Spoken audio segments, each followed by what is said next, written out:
Good morning, Nigeria. Good morning, world. This is Morning Spring on Western Spring Television, and it's Thursday. Thank you for joining us. Femi Ojo is my name. On Morning Spring, we usually look at headlines from major dailies, and of course, at the other side of that, we then get talking about various issues in the public space for the public good. And of course, that is exactly what we are going to do again today.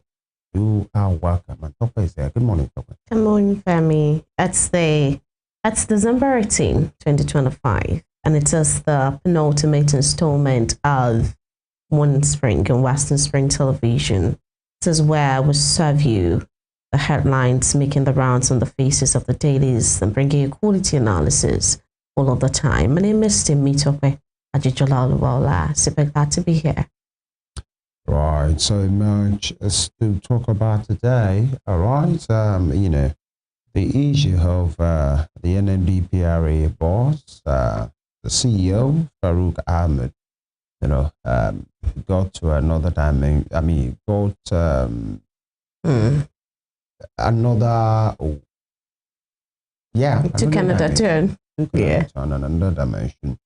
As we learned, the man has resigned his position as the CEO of the downstream, mainstream regulatory authority. And very quickly, his replacement has been nominated already.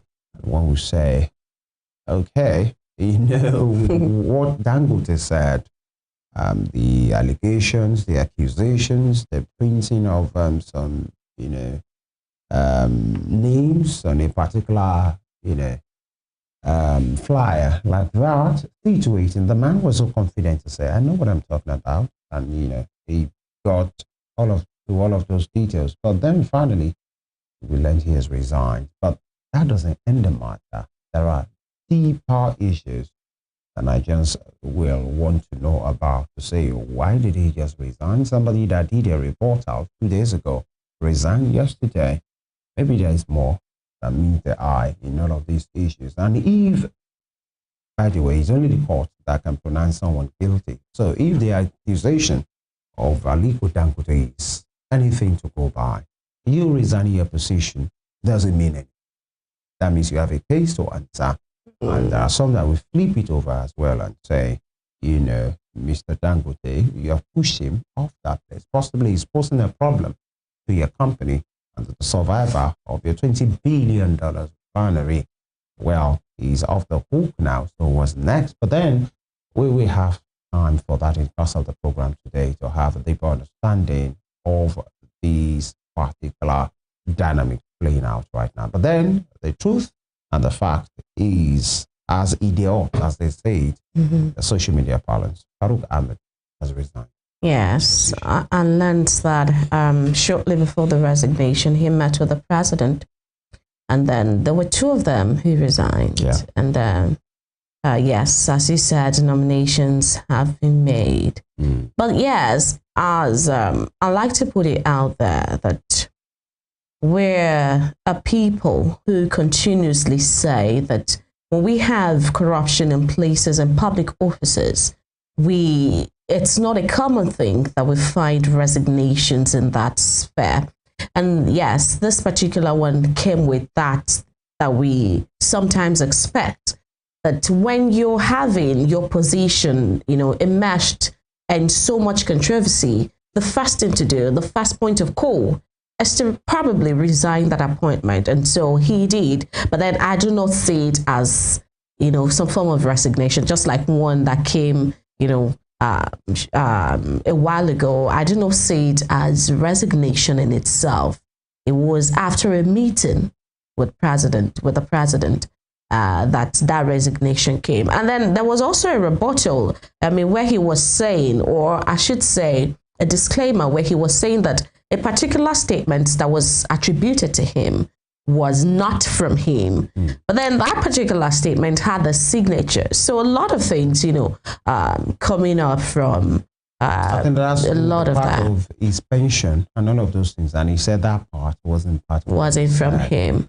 So lots of allegations, statements, rebuttals, and denials and all. But we'll see how it goes in the course of time. And then a statement also carried the fact that he's happy with the fact that the whole matter has moved into a formal investigation, talking about the ICPC involvement.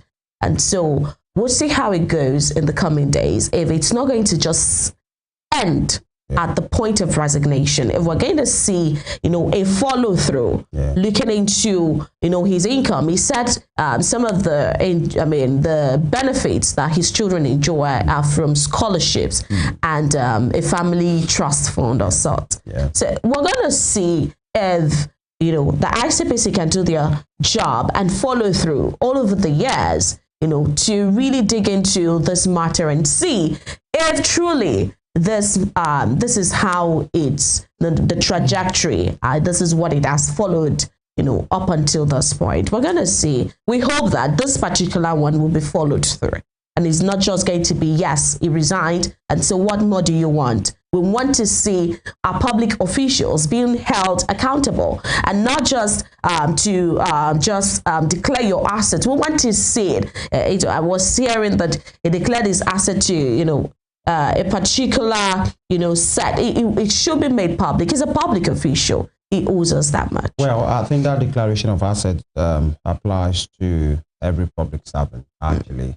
Public office holder, and that you declare your asset to the CCB, Code of Conduct Bureau, actually. And it's supposed to be a yearly thing, or at best, when you are coming into a particular position, you declare. When you're leaving, you're supposed to declare on the papers right away. That's what it should be. So, as of this morning, the man in charge of midstream and downstream Petroleum Regulatory Authority (NPPRA) has resigned, as Farouk Ahmed, and the man in charge of upstream Petroleum Regulatory Commission (UPRC) Benga Komolafe have also resigned, and so they have had the president obviously has accepted their resignation, whatever that is. And of course, has nominated 2 other individuals to take over their position. Of course, as they say, life abhors vacuum. So, to replace Farouk at the NMDPRA, you have Orisemeyowa Amanorisewo Eison, a CEO of UPRC, rather, and engineer Saidu Aliyu Mohammed replace Ahmed Farouk of the NMDPRA. Look into all of that, in the course of the program today. But just before the break, something is brewing, and it has to do with the budget of Nigeria. Some of the proposal, because we are supposed to borrow more than 40 trillion, to generate 40 trillion naira, as revenue to fund the budget. And, I remember in August, so when at a particular meeting, the president was boasting to say, as of August, the revenue target of the federal government has been met. As of August, actually. But then, in the past few days, it seems that's a lie. Possibly the president wasn't right with his figures, because, it's the time of the budget right now, and Wale Edu, Zak Adedeji, the man in charge of FRS, and all of those guys were at the National Assembly, and Mr. Wale Edu, the Minister for Finance and Coordinating Minister for the Economy, said it's a pity Nigeria is only able to meet 10 trillion naira out of the 40-something trillion naira projected for the year. So, with a deficit of almost 30 trillion naira, so we are not able to meet the target. But the president said in August, we have been able to meet the target. That shows the economy is working. That shows my government is doing well, and all of those things. And then it was the turn of Zak Adedeji. This was yesterday or 2 days ago. And he was defending to say, we are running multiple budgets in the year. So maybe the proposal or the target for 2025 has been met, but not all of the targets for the series of budgets that we are running. And many persons lashed at him to say, it's a thing of shame, by the way, to even say we are running multiple budgets in a fiscal year. And now the president said he has met his target. Minister of Finance, in front of the senators yesterday, said, it's a pity we have not met the target. We're only able to do 10 trillion naira out of 40 trillion naira. And he said because of issues around petroleum and low production and all of those things. But Zak Adedeji, the man in charge of FRS, said, oh, it's not just about that.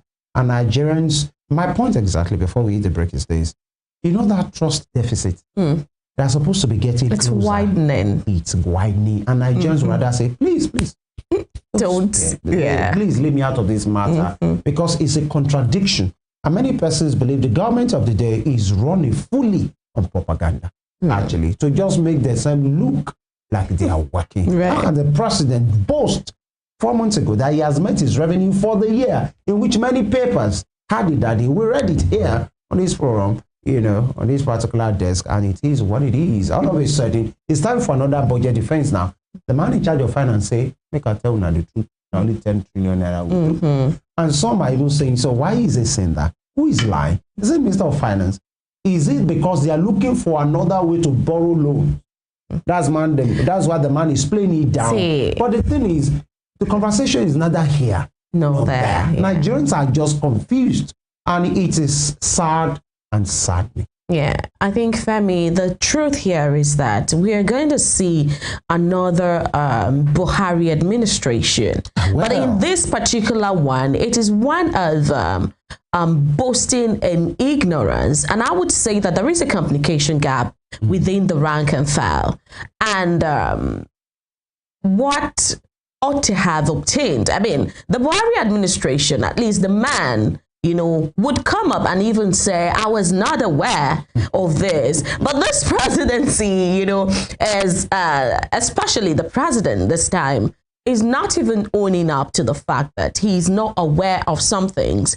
I mean, there are some things that when it lands on your table, you say meets the appropriate authority in that regard. Like the Minister of Finance, when you want to speak to some things and you're not clear or you're ignorant of it, you should ask, you know, the minister that you've appointed to that particular office to respond on your behalf. That's why you have designations and all of this. But we continue to see, you know, the failings or the successes of the kinds of people we appoint, you know, into our public offices. That is it. And, you know, we take a quick break right now. Some would say about the president, say many times the man has spoken of the document that has been given. And many, supporters of the president have said, well, it makes it look like you are cerebral and you are original and you are authentic. Don't always go off the paper so that you won't end up, the subsidy is gone pronunciation. Many persons that was off the speech. Started the administration like that. Stop doing off the speech. By the way, either it's off the speech or is within him. A statement from the president will always be taken seriously. And that is where we are right now. We'll take a quick break. When we return, the papers are in. Stay with us.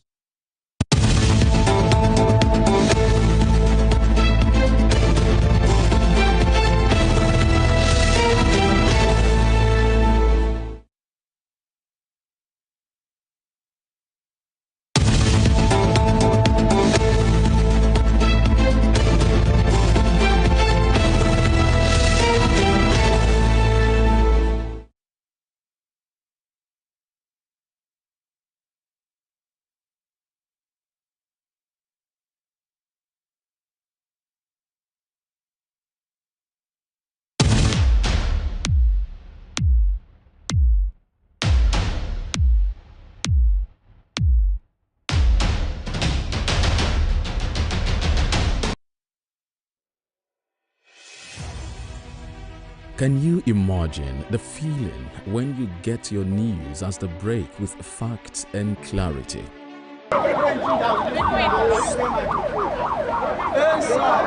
Our news are reported as it is. In Africa, and all those who masterminded the way it happened, we have to pay a price. Enjoy Western programs, projecting culture and tradition to the world.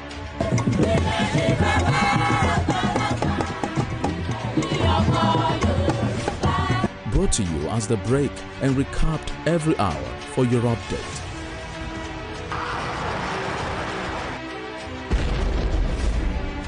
Fellow Nigeria, how to improve your welfare is of paramount importance to me. Produced and brought to you in a unique way never before seen. Western Spring, and Western Spring Television. Television is coming home in your color and culture.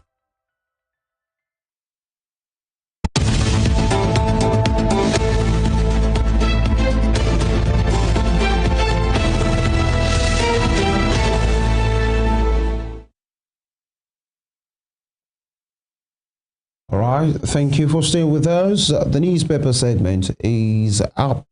Vanguard is our first point of call. Dangote quake, Farouk falls. Interesting one there. Dangote quake, Farouk falls. With riders, Komolafe also quits job at NUPLC. Tinubu nominates successors, seeks Senate approval, and prioritize local refining at Bakuba. Others, and some will easily say to the Komolafe man that hope is not just a fall guy or part of, when something happens and it looks like somebody has to be asked, and then you look around to say, if you ask only you, it will sound somehow. All of you in this emirate, you have to go. And many just people, to make it look like it's a strategic move or it's a routine move, actually. Many people would say that if you're taking a fall here when investigations have not even been done, then it probably means there's a compensation ahead somewhere. Well, all right. And below that, NLC protest against insecurity in Abuja State and the organized labor in Kebbi State on solidarity rally in Kebbi.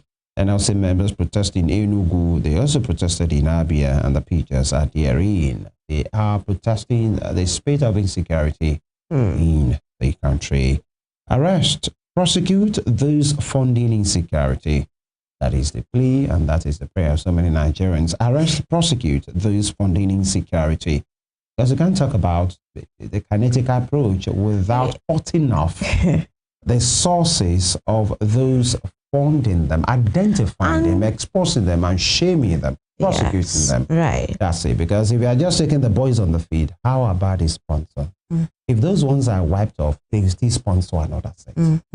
And do you know the funny thing of this is, while there were protests in places like Abuja, and Lagos, in Sokoto, something funny happened, and they begged, to abstain from that protest, and they said they would rather pray, because they felt prayer could do what protest couldn't do, and all of those. And I just wondered how we've come to a place where people who are not even, so to speak, very much caught up in the web of this insecurity, they're taking, the protest as, a thing of, importance. And then right where in, the region where it is really hot, you're praying. I'm not saying praying is, is not important, but how about exactly.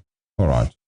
Is it not in this nation? Let me talk about that. There was internet memo that suggested, prayers at the Ministry of Agriculture at the time because of insecurity and all of those things at the ministry. And it took the opera of Nigeria for us to hear the withdrawal of such abysmal memo. All right. It's only in Nigeria. I've said it several maybe as a and this is the second time. It's only in Nigeria that people leave their own right for God to take care of it. Their own right, they take it to God. But God's right, they take it up. If you understand what I mean? I get it. Oh, somebody has said God is not existing. For God. God is not existing. Some people will take guns and cutlasses and go and attack the fellow. Oh, the prophets of the Bible, they are this and that. Oh, he is blasphemy. Then you go ahead and kill the fellow. But the one that has to do with you, you leave it for God and leave it for government. It's that abysmal. Arrest, prosecute those funding insecurity, and YNDIC revokes house sale contract with Senator Bunza, says MD. And top strip, you can't tax hunger, opposition tells Tinubu. Tinubu writes and seeks approval of 43.56 trillion naira reenactment budget, and federal government confirms release of Nigerian aircraft soldiers after 2 Gamis Burkina Faso leader. I think that's a bit of a relief. I saw at the picture there was a contingent from the federal government, and it seems all is good after all right now. The soldiers have been released, the aircraft are released. And court bars IGPA, Nigeria Police Force, from enforcing tinted glass permit policy nationwide. Very quick one from the Mr. and Mrs. Point. Mr. talks, today is my birthday. I pray that God deals with all terrorists in our land. And Mrs. replies, including those who terrorize our homes with big boobs. Backside. All right. Interesting one there. That will be all from the Vanguard. All right. Okay. On this day newspaper this morning, we have this headline: in sudden turn of events, federal government announces resignation of NMDPRA and UPRC CEOs. Hence, this rises. Saida Mohammed heads downstream and midstream, and then Orise Meiwa Eyesan leads upstream. Tinubu seeks Senate's confirmation for new peaks. NBA demands probe despite Ahmed's resignation, which is as it should be. And right there above, just above that and below the nameplate, answer: we've not provided arms to any sociocultural organization. Claim is false. And the writer here explains why restrictions are placed on sensitive security information from media. Above the nameplates there, just that tiny strip there, all right?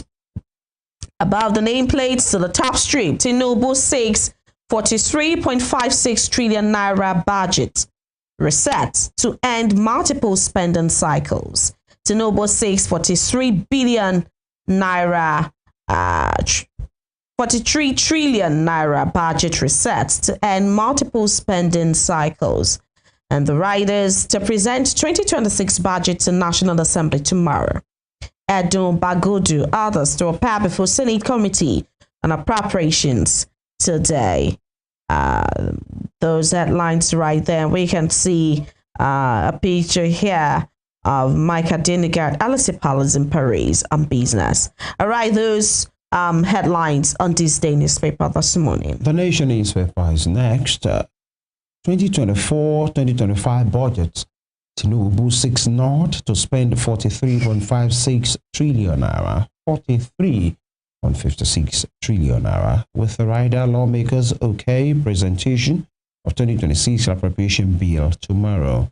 Right below that, you have the picture of Mr. President Bola Ahmed Tinubu with Minister of State, Labor and Employment, Nkeruka Oyejocha, the Edo State Governor, Senator Monday Okpebolo, and Imo State Governor Hope Uzodinma, the NLC President Joe Ajero, Kebbi State Governor Nasir Idris, and other members of Labor Union during a meeting on insecurity and other issues on Tuesday night at the Villa. Right, Ahmed quits after Dangote's corruption allegation.